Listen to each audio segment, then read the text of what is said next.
بسم اللہ الرحمن الرحیم۔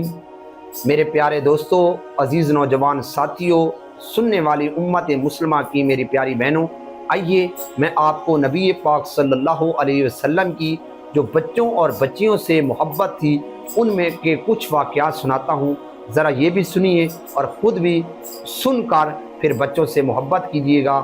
ضرور سنیے، توجہ سے سنیے، اپنے بچوں کو بھی سنائیے اور پھر اپنے اندر غور کیجیے کہ ہم بچوں کے ساتھ کیا رویہ اختیار کرتے ہیں۔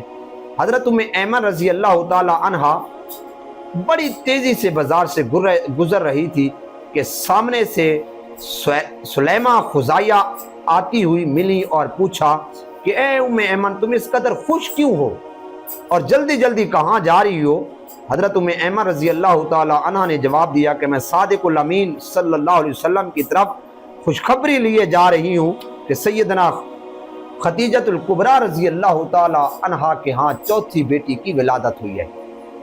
تو سلیمہ بڑی حیران اور پریشان ہوئی، چوتھی بیٹی اور خوشخبری، یہ کیا ماجرا ہے؟ جیسے ہمارے ہاں ایک سے دوسری بیٹی پیدا ہو جائے تو ہم اپنے لیے مصیبت سمجھتے ہیں، حالانکہ اللہ کے نبی صلی اللہ علیہ وسلم نے فرمایا یہ تو رحمت ہے۔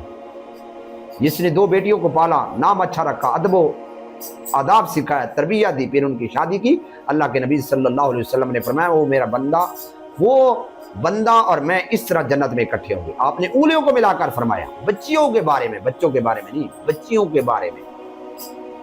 ہاں، یہ تو اللہ کی رحمت ہوتی ہے، اور خدا کی قسم بچوں سے زیادہ بچیاں اپنے والدین کی ساتھ حسن سلوک والا معاملہ کرتی ہیں اور دل سے محبت کرنے والی ہوتی ہیں۔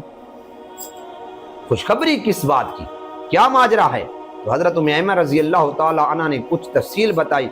کہا تمہارے اس سوال نے مجھے وہ دن یاد دلا دیا ہے جب سیدہ خدیجہ رضی اللہ تعالی عنہ کے ہاں آپ صلی اللہ علیہ وسلم کی پہلی بیٹی زینب رضی اللہ تعالی عنہ کی ولادت ہوئی تھی، اور مجھے حکم دیا گیا کہ جاؤ جا کر نبی صادق الامین صلی اللہ علیہ وسلم کو اطلاع دے کر آؤ۔ میں ڈرتی ہوئی گئی، مجھے ڈر تھا کہ عرب دستور کے موافق کہیں ان کو بھی زندہ دفن نہ کر دیا جائے۔ تو میں گئی، لیکن وہاں پہنچ کر عجیب معاملہ پایا۔ سلیمہ نے پوچھا کیا ہوا؟ ایمن رضی اللہ تعالی عنہ نے بتایا جو ہی آپ صلی اللہ علیہ وسلم نے بیٹی کی ولادت کی خبر سنی، آپ صلی اللہ علیہ وسلم کا چہرہ خوشی سے دمک اٹھا۔ آپ صلی اللہ علیہ وسلم نے آئے بچی کو گود میں اٹھایا، چوما، اس کی والدہ کو مبارک کہی، پھر آپ صلی اللہ علیہ وسلم نے جانور ذبح کر کے بچی کی ولادت کی خوشی منائی۔ بلا شبہ عرب کے ماحول میں یہ ایک نئی بات تھی، ایک نئی بات تھی کہ یہ کیا ہو گیا ہے، لیکن قربان جاؤں نبی پاک صلی اللہ علیہ وسلم چونکہ بچیوں کی حفاظت کرنے کے لیے آئے، اللہ کے پیغمبر تھے، اور اللہ کے پیغمبر سے زیادہ کوئی نرم دل والا نہیں ہوتا۔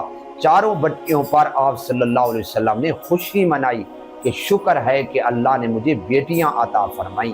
میرے دوستوں اور بزرگوں، اس بات کو یقینی بناؤ، بیٹی بھی اللہ کی طرف سے ہوتی ہے اور بیٹا بھی اللہ کی طرف سے ہوتا ہے۔ اللہ ہم سب کو سچی محبت اپنی بیٹیوں اور بیٹوں کے ساتھ عطا فرمائے، آمین ثم آمین۔